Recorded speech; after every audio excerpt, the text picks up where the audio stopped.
Hi, and welcome to another episode of A Rockstar Take On. And today we have our seasonal episode on sexuality. So these videos are pretty abstract, pretty dry, and once every 3 months I try to kind of um, how do you say that? Like spice things up, I guess.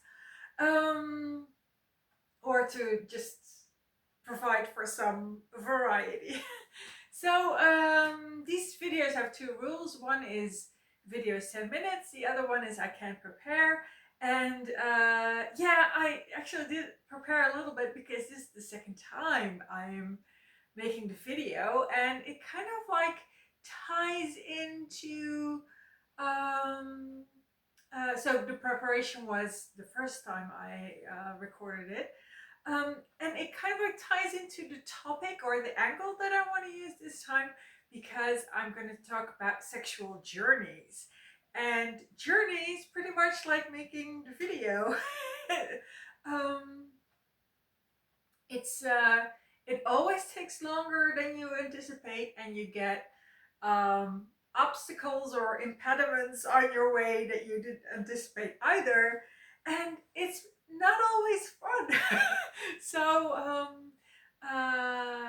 if you don't know what a journey is, like in the metaphorical sense, it's kind of like when people deliberately take on the challenge of transforming an area of their life, or transforming their body. Or so, for example, if you want to transform your body, it would be called your body challenge, I think. No, body journey, sorry. Not your body challenge. No, your body journey. And but it's, of course, you can have any area of your life. And if I look back, I'm like, yeah, I went on a sexual journey, but it was a long time ago. It was 20 years ago, actually, almost 20 years ago. And so, yeah, we didn't know that it was a journey. Like, the only journeys we knew was when you went abroad, or when you like took a year off or went to South America or something. But um, yeah, we didn't call it journeys then. But in retrospect, it was a sexual journey. And so it meant that I was at a phase in my life, a point in my life, where I was like, okay, this is not working. This is an area that really needs to, it needs to go back to the drawing board. It's like this this is it was built up in the wrong way, or it was like, even the foundations of it are not the way they are supposed to be. Well, you cannot change the foundations. I mean, you are what you are, and your history is your history. But yeah, there was definitely a time in my life when I thought, like, okay, this has been kind of like off or not ideal for such a long time. And uh, uh, and I knew that it was me. I knew that it was basically, it wasn't my partner. It was a choice I'd made a long time ago. Or yeah, a choice. I don't know. Anyway, it needed to be redone. So so I broke up. I became single, and yeah, I even consulted a therapist briefly and said, what my history was and what I was about to do, and I would like some backup or some feedback on it. And so I took it really seriously, and I think that is really um, the that always makes for a really great start. So if you are planning to go on a metaphorical journey, then I really think, yeah, plan it the way you would plan going to South America for a year. Put some resources into it. And well, then I went on the journey, and it was really strange, because I knew that I wanted it. I knew that if I was gonna die, and not really tackle this head on, or took this head on, I'm gonna cut it out. I knew was that I was going to regret if I didn't go on my journey. That was the only thing. And I thought I was probably going to regret it because I always had really nice partners. Was in a really great relationship. I thought, okay, I'm probably going to regret that we broke up now. But that's the price. That's the price. And so then I went on a journey and, you know, fell in love. The falling in love part was really for me was like the key. That was what I had really missed. I just had this vision of, oh, I want to just fall in love with new men. That was plural. I want to fall in love with new men, and you know, like the first kiss and the first time sex, and you know, it was like I want to have that little cycle, that little sweet cycle of falling in love and becoming lovers. I want to experience that a few more times before I die. So that was really the idea. That was the idea. And then I went on the sexual journey, and it went completely different than I expected, and it was. But I did finally, you know, come out the other side completely, like, you know, renewed and enlightened, and so it was definitely worth it, and I did not regret going. So what I really want to highlight here is that if you go on a sexual journey, um, I think there's three things that uh, um, I can say about that. The first thing is take your preparation seriously. So really, you know, like I said, put some resources into it.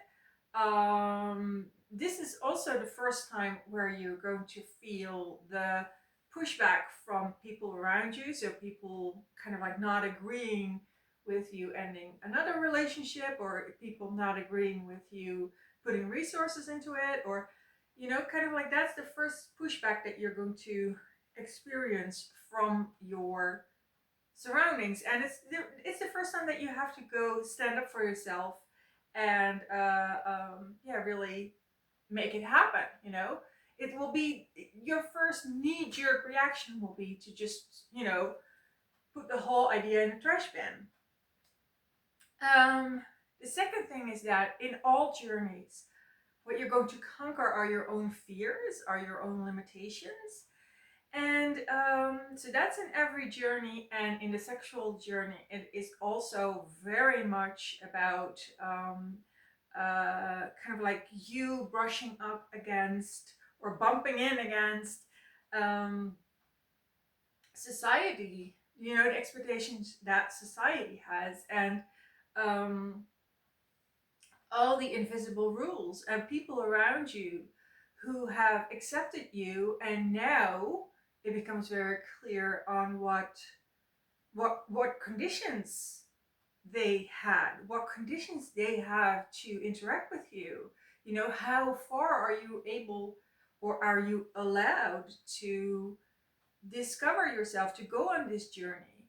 So it's those are the sort of two things that you really encounter are, yes, yourself, yes, your own fears, yes, your own limitations, but it's really the the brushing up against and the bumping in against the people around you, and the rules from society.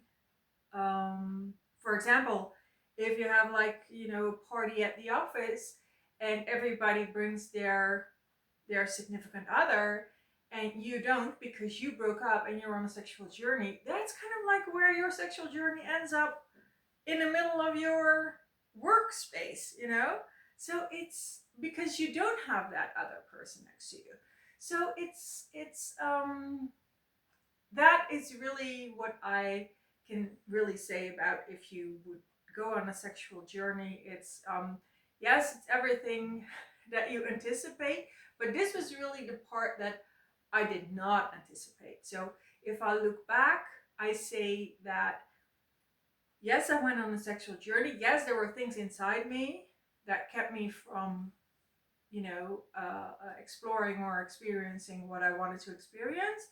But what I did not see and was not aware of was that I was also kind of like held in place by the expectations that society has of me, and how far society allows me to be a sexual person.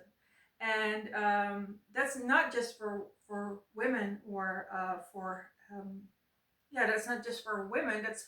That's for everybody. Everybody gets a very limited space to develop themselves, and that includes develop themselves sexually. Sexually. So so those are the three pointers I can give you on your way, on your journey. Do a good preparation. Know that you're going to like face yourself, face your biggest fears, and the most important one is the third one, and that is be aware that you're going to get pushback, visible and invisible, and outspoken and unspoken. Beware that you're going to have pushback because you're actually your journey is kind of like pushing against societal expectations of how you are supposed to behave. And that's a toughie. I thought that was a lot tougher than what I had to face inside of myself. So so that was it for today. I have no idea what I'm gonna do next time. I don't know. Can I tie in the rerun thing? The have to try again thing? The failure, yeah. Like the failure of the first video. Yeah, let's have failure, a rockstar take on failure. Okay, see you in 2 weeks. Bye.